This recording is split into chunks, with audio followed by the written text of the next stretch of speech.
আসসালামু আলাইকুম রহমতুল্লাহি ওবরাকাতু। বাংলাদেশের আগামীর রাজনীতি পেজ থেকে সকলকে আন্তরিক অভিনন্দন এবং শুভেচ্ছা। আমি ইঞ্জিনিয়ার কাউসার আহমেদ, জাপান থেকে। আজকে যে বিষয়টি নিয়ে আপনাদের সাথে একটু আলোচনা করব সেটা হলো আমার লেখা এই বইটি, the future of politics in Bangladesh, এই বাংলাদেশের আগামীর রাজনীতি। এই বইটির প্রথম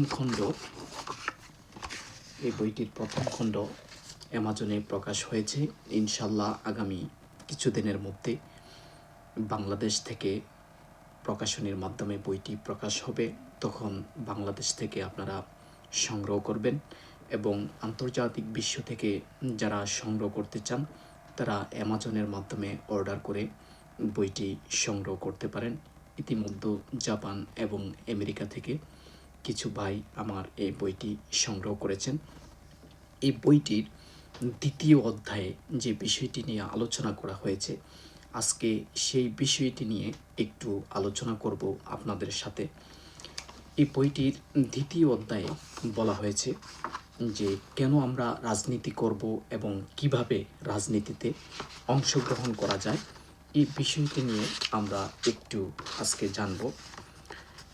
কেন আমরা রাজনীতি করব, এই প্রশ্নটা আমাদের মাঝে আসে এবং রাজনীতি আমাদের কেন করা প্রয়োজন, এই বিষয়টাও এখানে দাঁড়ায়।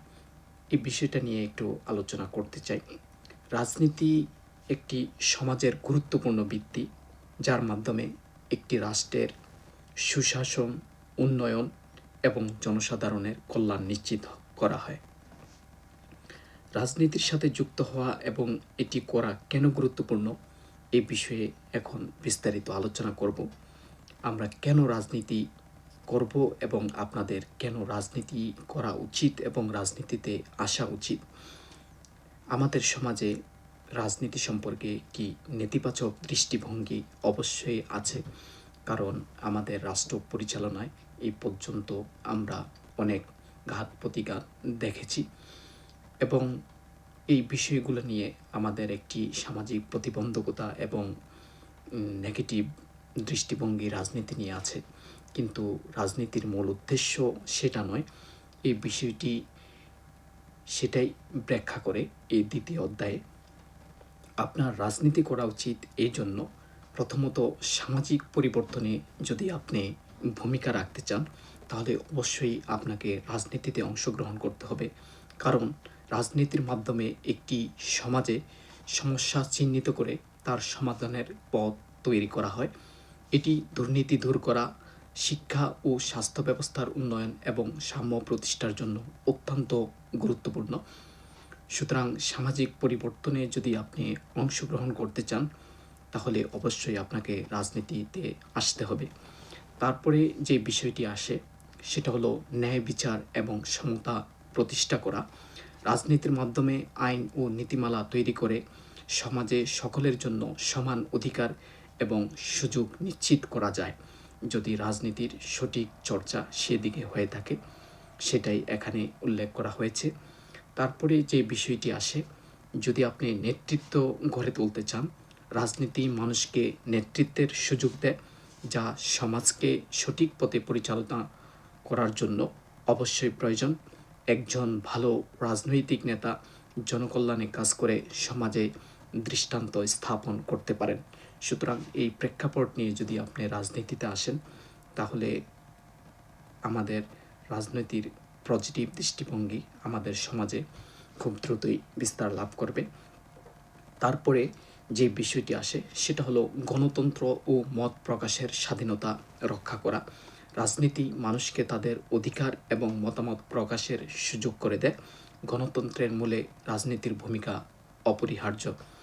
সুতরাং আমাদের এই বিষয়টি সম্পর্কে যদি আমরা সতর্কমূলক দৃষ্টি নিতে চাই তাহলে অবশ্যই আমাদের রাজনীতিতে আসতে হবে।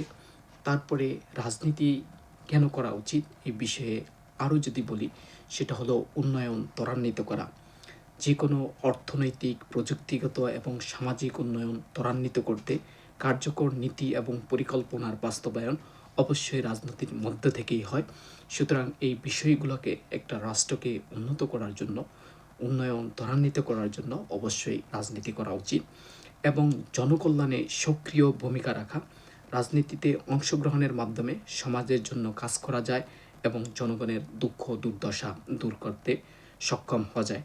তারপরে যে বিষয়টি এখানে আসে, সত্যিকারের নেতৃত্ব প্রদান করতে আপনাকে রাজনীতিতে এসে প্রমাণ দিতে হবে।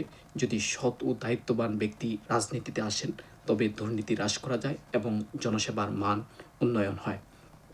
সুতরাং রাজনীতি করতে হলে সত্যিকারের নেতৃত্ব দেওয়ার মতো ক্যাপাবিলিটি আপনার মনের মধ্যে নিয়ে আসতে হবে।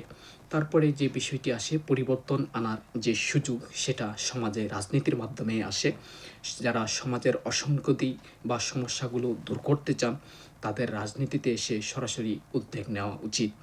যুব সমাজকে নেতৃত্বে আনা। রাজনীতি তরুণদের জন্য একটি প্ল্যাটফর্ম যেখানে তারা তাদের শক্তি এবং উদ্ভাবনী ক্ষমতা ব্যবহার করে দেশকে এগিয়ে নিতে পারে।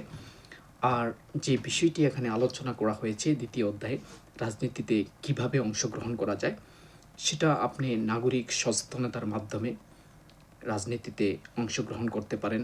স্থানীয় পর্যায় থেকে শুরু করতে পারেন, সেটা আপনার ইউনিয়ন, পৌরসভা বা ওয়ার্ড পর্যায়ে কাজ শুরু করে ধীরে ধীরে জাতীয় রাজনীতিতে অংশগ্রহণ করতে পারেন। এই বিষয়ে বিস্তারিত দ্বিতীয় অধ্যায়ে আলোচনা করা হয়েছে এবং যে বিষয়টি আপনাকে দেখতে হবে, রাজনীতি একটি সমাজকে সুশাসন, ন্যায় বিচার এবং সমৃদ্ধির দিকে নিয়ে যেতে সাহায্য করে।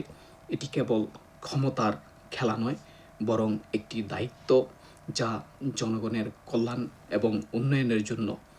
তাই যদি সৎ, দক্ষ ও জনকল্যাণমুখী মানুষ রাজনীতিতে আসে তবে তা একটি দেশ ও জাতির উন্নয়নের জন্য বিশাল ভূমিকা রাখে।